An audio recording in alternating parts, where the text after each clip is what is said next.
నిరుద్యోగ యువతకు ఉపాధి అవకాశాలు కల్పించే ఉద్దేశంతో ఏర్పాటు చేసిన జాబ్ మేళాకు అనూహ్య స్పందన లభించింది. విశాఖ పశ్చిమ నియోజకవర్గ పరిధి మల్కాపురం మరిడిమాంబ కళ్యాణ మండపంలో స్కిల్ డెవలప్మెంట్ కార్పొరేషన్ జిల్లా ఉపాధి కల్పన కార్యాలయం సంయుక్తంగా నిర్వహించిన మెగా జాబ్ మేళాను నియోజకవర్గ ఎమ్మెల్యే గణబాబు ప్రారంభించారు. ఈ సందర్భంగా ఇంటర్వ్యూలకు వచ్చిన అభ్యర్థులతో ఆయన ముచ్చరించి వాళ్ళ నుంచి అభిప్రాయాలు, సూచనలు తెలుసుకున్నారు. అనంతరం ఆయన మాట్లాడుతూ ఇటీవల 2 పర్యాయాలు ఏర్పాటు చేసిన జాబ్ మేళా ద్వారా అనేక మందికి ఉపాధి లభించింది అని అన్నారు. 25 పరిశ్రమలను ఒకే వేదికపైకి తీసుకురావడం వల్ల అభ్యర్థులు వారి యొక్క హోదాను బట్టి ఉద్యోగం సంపాదించుకుని వీలుంటుంది అని అన్నారు.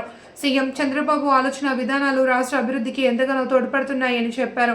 వివిధ ప్రాంతాల నుండి వచ్చిన నిరుద్యోగ యువతతో జాబ్ మేళా వద్ద సందడి వాతావరణం నెలకొంది. ప్రతి 3 నెలలకోసారి ప్రతి నియోజకవర్గంలో కూడా ఈ మేళాస్ కండక్ట్ చేయాలని చెప్పి గౌరవ ముఖ్యమంత్రి గారు చంద్రబాబు నాయుడు గారు వారి ఆదేశాల మేరకు అటు ఎంప్లాయ్మెంట్ ఆఫీసర్స్, ఒకవైపు స్కిల్ డెవలప్మెంట్ కార్పొరేషన్ సంయుక్తంగా మన ప్రాంతంలో ఉండేటువంటి పరిశ్రమలు కావచ్చు, ఇతరత్ర వ్యాపార సంస్థలు కావచ్చు, వారందరినీ ఒక చోటకి చేరిస్తే యువతకి ఒక మంచి వేదిక ఏర్పడుతుంది.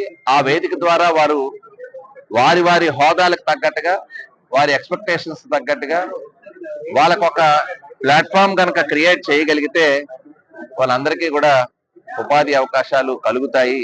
అలాంటి వేదికలు ఏర్పాటు చేయాల్సింది అని కోరితే మన నియోజకవర్గంలో ఇప్పటికే 2 మేళాస్ కండక్ట్ చేయడం జరిగింది. గోపాలపట్నం, అదేవిధంగా ఐటీఐ జంక్షన్ లో 2 ప్రాంతాల్లో కూడా అనూహ్యమైనటువంటి స్పందన, వందలాది మందికి ఉపాధి అవకాశం కూడా దక్కింది. అదే స్ఫూర్తితో మన పారిశ్రామిక ప్రాంతం ఇక్కడ ఎక్కువ మంది యువత ఈరోజు పార్టిసిపేట్ చేస్తున్నారు. సుమారు 25 కంపెనీస్ ఇక్కడికి వారికి కన్సెంట్ ఇవ్వడం జరిగింది. వారి రిక్వైర్మెంట్స్ కూడా అనౌన్స్ చేయడం జరిగింది. సో వారందరూ కూడా ఇక్కడ రావడం జరుగుతుంది. కాబట్టి ఇలాంటి ప్లాట్ఫామ్ అందరూ కూడా ఉపయోగించుకోవాలి. చాలా మంది ఈరోజు ఆంధ్ర రాష్ట్రం వైపు పెట్టుబడిదారులు తీసుకురావాలనే ఉద్దేశంతో ముఖ్యమంత్రి గారు చేస్తున్నటువంటి కృషి, మీరు ఇటీవల కాలంలో విశాఖపట్నం కేంద్రంగా జరిగినటువంటి సదస్సు కూడా లక్షలాది మందికి ఉపాధి కలిగేటువంటి మరి కోట్లాది రూపాయల పెట్టుబడుల్ని మనం ఎంఓఎల్ ద్వారా చేసుకోవడం అనేటువంటిది కూడా ఒకసారి గుర్తు చేస్తున్నారు.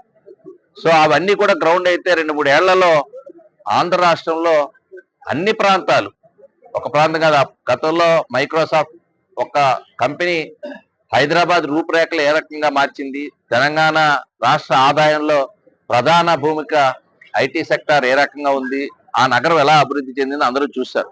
అది చంద్రబాబు నాయుడు గారి విజన్ కి అద్దం పట్టే విధంగా ఈరోజు ప్రతి రాజకీయ నాయకుడు కూడా, ప్రతి పార్టీ కూడా, ప్రతి సందర్భంలో కూడా చంద్రబాబు నాయుడు గారిని హైదరాబాద్ లో మరి గుర్తు చేసుకుంటారు. ఆ రకంగా ఈరోజు ఒక విజనరీ లీడర్షిప్ లో చంద్రబాబు నాయుడు గారి నాయకత్వంలో ఈరోజు ప్రతి యువకుడు కూడా డెఫినెట్ గా మాకు ఉద్యోగ అవకాశాలు కలుగుతాయనేటువంటి నమ్మకం కలిగే విధంగా ఇప్పటికే అడుగులు వేస్తున్నాం. దానికి తగ్గట్టుగా ఉన్నటువంటి ఇలాంటి వాటి వల్ల ప్రతి ఒక్కరికి ఒక నమ్మకం కలుగుతుంది. సో డెఫినెట్ గా ఈ వేదికను అందరినీ కూడా ఉపయోగించుకోవాల్సిందిగా కోరుతున్నాను. ఇది నిరంతర కార్యక్రమంగా కూడా